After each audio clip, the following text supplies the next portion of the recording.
चरकांनी वातज, पित्तज, कफज, सान्निपातीज आणि कृमीज असे 5 शिरोरोग सांगितलेले आहेत.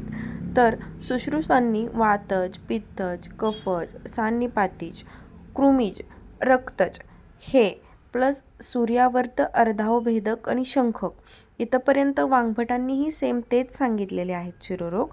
सुश्रुतांनी क्षयज आणि अनंतवात हे एक्स्ट्रा शिरोरोग सांगितलेले आहेत. तर वाग्भटांनी क्षयज आणि अनंतवाताच्या ऐवजी शिरकंप सांगितलेला आहे.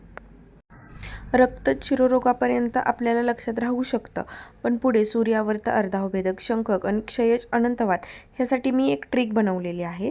तर ती अशी आहे, दररोज सूर्याला शंख वाजवून अर्धा तांब्यात जल वाहिल्याने अनंत काळापर्यंत आपल्याला क्षयरोग होणार नाही.